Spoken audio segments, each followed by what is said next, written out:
हमारा तो खुला हुआ है। नीतीश कुमार को भी खोल कर रखना चाहिए, मुख्यमंत्री है उनको खोल कर रखना चाहिए। नीतीश कुमार जी तो हमारे साथ आने वाले हैं, तो कहाँ से जाएंगे वहाँ पे।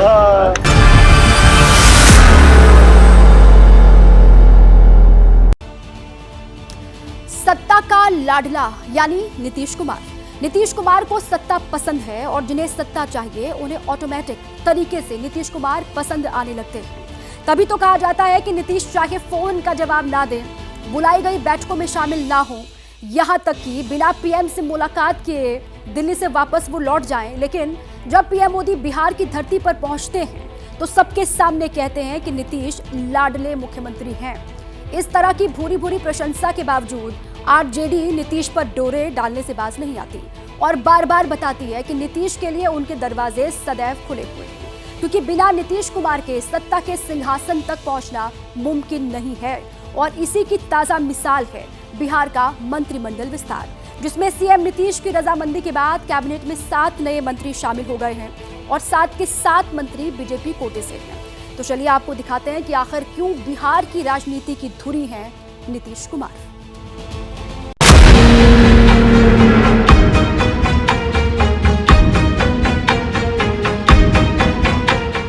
बिहार के लोकप्रिय एवं बिहार के विकास के लिए समर्पित हमारे लाडले मुख्यमंत्री नीतीश कुमार जी, लाडले मुख्यमंत्री नीतीश कुमार जी। क्या कभी आपने देश के प्रधानमंत्री नरेंद्र मोदी को किसी राज्य के सीएम के लिए लाडले शब्द की उपमा का इस्तेमाल करते हुए सुना है?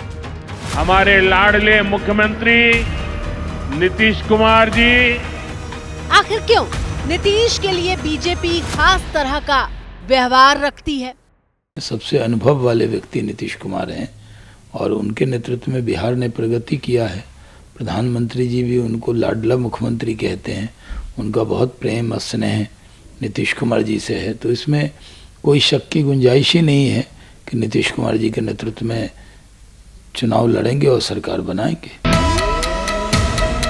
दरअसल बीजेपी हो या फिर लालू प्रसाद यादव का राष्ट्रीय जनता दल, दोनों ही खेमे जानते हैं कि बिना नीतीश के बिहार में उनकी दाल गलने वाली नहीं है, क्योंकि सियासत के तराजू में नीतीश उस बाट की तरह हैं कि वो जिस तरफ बैठ जाते हैं उसका पलड़ा न सिर्फ भारी हो जाता है बल्कि वो सत्ता के सिंहासन तक भी पहुंच जाता है।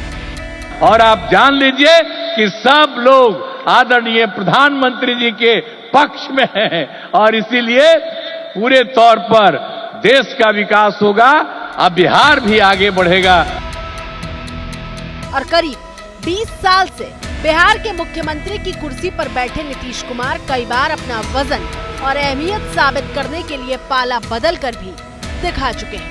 मैं नीतीश कुमार सत्य निष्ठा से प्रतिज्ञान करता हूं कि जो विषय बिहार राज्य के मुख्यमंत्री के रूप में कि मैं विधि द्वारा स्थापित भारत के संविधान के प्रति सच्ची श्रद्धा और निष्ठा रखूंगा। मैं बिहार राज्य के मुख्यमंत्री के रूप में अपने कर्तव्यों का श्रद्धापूर्वक और शुद्ध अंतःकरण से निर्वहन करूंगा।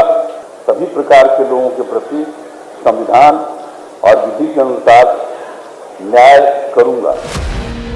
यही वजह है कि नीतीश कुमार को सबसे ज्यादा बार शपथ लेने वाला सीएम कहा जाता है। दरअसल राजनीति की बिसात में नीतीश कुमार कब किस करवट बैठ जाएंगे ये कोई नहीं जानता और उनकी इसी काबिलियत या फिर कमजोरी का नतीजा है कि बीजेपी से लेकर आरजेडी तक साथ होने पर भी नीतीश पर 100% भरोसा नहीं करती और प्यार, दुलार और लाडला बताकर नीतीश को खुश रखने की कोशिश की जाती है, क्योंकि नीतीश की नाराजगी का मतलब होता है बिहार की सत्ता का हाथ से जाना। और आज तो मैं अभिनंदन करता हूं कि आप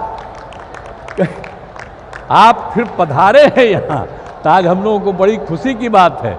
आप पहले आए थे, इधर हम गायब हो गए थे, तभी हम फिर आपके साथ हैं। हम आपको आश्वस्त करते हैं कि अब इधर उधर होने वाले नहीं हैं, हम रहेंगे आप ही के साथ।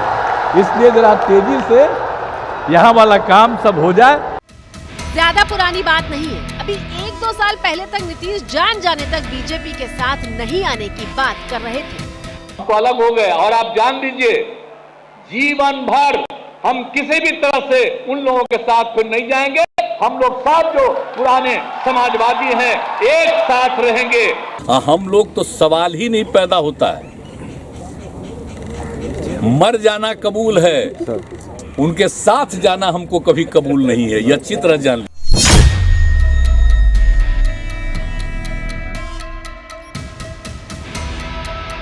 और अब ताजा स्थिति यह है कि नीतीश कुमार जब भी पीएम मोदी के साथ एक मंच पर मौजूद होते हैं तो वो ये बताना नहीं भूलते कि इस बार वो बीजेपी का साथ छोड़कर कहीं जाने वाले नहीं हैं। इधर उधर कुछ नहीं, पूरे देश में इन्हीं के नेतृत्व में आगे और काम बढ़ेगा। और इतना हम आपको बता देते हैं कि हम लोग मिल करके उनके नेतृत्व में ही, और जिस तरह से बिहार का भी काम हम लोग कर रहे हैं, तो इसलिए अगली बार जो होने वाला है तो उसमें भी आप लोगों से यही उम्मीद करते हैं कि जैसे पहले किए थे फिर पूरे पैमाने पर सहयोग दीजिए, ताकि उनके चलते और हम लोगों के सहयोग के चलते काफी विकास होगा। भागलपुर की रैली में नीतीश कुमार का ये बयान काफी अहम है, क्योंकि नीतीश कुमार पिछले 2 बार से दिल्ली तो आ रहे थे, लेकिन प्रधानमंत्री मोदी से मुलाकात किए बिना ही लौट जा रहे थे। लेकिन बिहार में जो ताजा घटनाक्रम हुआ है उसे देखकर लग रहा है कि फिलहाल बीजेपी और नीतीश में सामंजस्य और संतुलन दोनों बना हुआ है। 11 महीने से बिहार का कैबिनेट विस्तार टलता चला आ रहा था, लेकिन बीजेपी अध्यक्ष जेपी नड्डा और नीतीश की मुलाकात के बाद न सिर्फ विस्तार हुआ बल्कि बीजेपी कोटे से 7 मंत्रियों ने शपथ ली। नीतीश का ध्यान गया है और सीतामढ़ी जिले से मुझे मंत्री बना करके इस कमी को दूर किया गया है। सबके नेता नीतीश कुमार जी हैं और नीतीश कुमार जी के नेतृत्व में फिर एनडीए की सरकार बनेगी। हम लोगों को जो बनाया गया है तो इसका लाभ हमारे पार्टी को पहुंचे, एनडीए को पहुंचे। दरअसल जदयू के 45 विधायकों के आधार पर जितने मंत्री बन सकते थे वो कोटा पहले ही पूरा हो चुका था। जेपी नड्डा से जब मंत्रिमंडल विस्तार पर चर्चा हुई तो नीतीश ने खाली मंत्रियों की संख्या बढ़ने पर हरी झंडी दे दी। बिहार सरकार में कुल 36 मंत्री हो गए हैं, जिसमें बीजेपी के 21 मंत्री हैं, जबकि जेडीयू कोटे से 13 मंत्री रहेंगे। एक हम के और एक निर्दलीय कोटे से मंत्री हैं। और अब नीतीश कुमार अपनी इसी नई टीम के साथ इस साल के आखिर में विधानसभा चुनाव में उतरेंगे। सबको बधाई है। हमारे शीर्ष नेतृत्व ने जो भरोसा किया है, पहली चुनौती है कि उस पर खड़ा उतरना और ईमानदारी से काम करते हुए बिहार को आगे बढ़ाना। कि जिस विश्वास के तहत उन्होंने आज मंत्री बनाया है उस पर खड़ा उतरूंगा, और चाहे 6 महीना ही समय क्यों न मिला है, 6 महीना में जो भी विभाग मिलेगा वो बिहार में नंबर 1। सवाल ये है कि जो मंत्रिमंडल विस्तार 10 से 11 महीनों से टल रहा था, उसकी प्लानिंग आखिर रातों रात कैसे हो गई और किसी को भनक तक नहीं लगी। सुबह खबर आई और शाम को शपथ ग्रहण समारोह भी संपन्न हो गया। हमको तो फोन गया कि जो भाई आइए पटना, दौड़े दौड़े आए पटना। तो आए पटना तो वहीं वहाँ हम मंदिर में जो है पूजा पाठ में लगे हुए थे, तो पटना फिर फोन गया तो हम लोग चले आए पटना। चलिए, महादेव का हम प्रसाद ही समझते हैं इनको। राजनीतिक गलियारे में जो चर्चा चल रही है उसके मुताबिक पीएम मोदी के लाडला वाले बयान और मंगलवार को बीजेपी अध्यक्ष जेपी नड्डा से हुई मुलाकात में सीएम नीतीश कुमार को ठोस भरोसा दिया गया है। नीतीश कुमार जी के नेतृत्व में चुनाव लड़ेंगे, उनके नेतृत्व में सरकार बनाएंगे। ये तो हम लोग आज से नहीं कह रहे, और हमारे बड़े नेता और जो प्रदेश का नेतृत्व है, केंद्रीय नेतृत्व कह चुका है। तो बिहार में तो नीतीश कुमार जी के नेतृत्व में चुनाव लड़ेंगे और 200 के पार जाएंगे और फिर से सरकार बनाएंगे। तो क्या बीजेपी नेतृत्व ने फाइनल कर दिया है कि नीतीश के चेहरे पर चुनाव लड़ा जाएगा? क्या ये तय मान लिया जाए कि सरकार बनी तो नीतीश ही सीएम होंगे? और गठबंधन में नीतीश जो बड़े भाई की भूमिका चाहते हैं, क्या बीजेपी ने उस पर मोहर लगा दी है? नीतीश कुमार और उनकी पार्टी को ये भरोसा क्यों चाहिए था, इसका अंदाजा आप मुख्यमंत्री के बेटे निशांत कुमार के उस बयान से लगा सकते हैं जो उन्होंने पटना में दिया था। कल प्रधानमंत्री ने बिहार आए थे और उन्होंने आपके पिता को भी लाडले मुख्यमंत्री बताया है। हाँ, तो गठबंधन है तो बोलेंगे ही।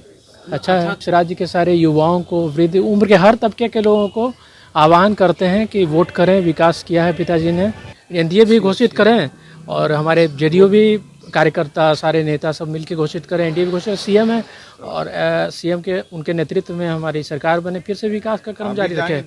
निशांत ने एनडीए के सामने ये मांग ऐसे दिन रखी थी जब बीजेपी अध्यक्ष जेपी नड्डा खुद पटना में थे और डिमांड जिस शख्स ने की वो खुद राजनीति में सक्रिय नहीं है, लेकिन उनके सक्रिय होने की मांग की जा रही है, अटकलें लगाई जा रही हैं।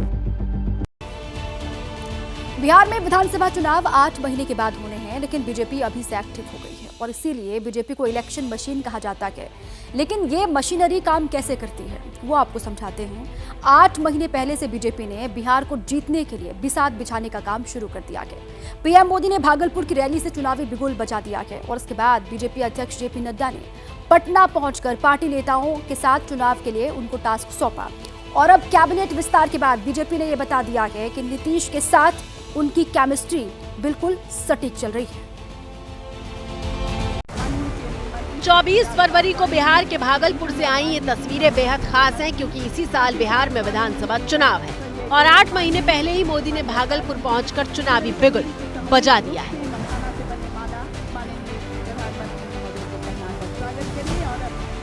जो लोग पशुओं का चारा खा सकते हैं वो इन स्थितियों को कभी भी नहीं बदल सकते।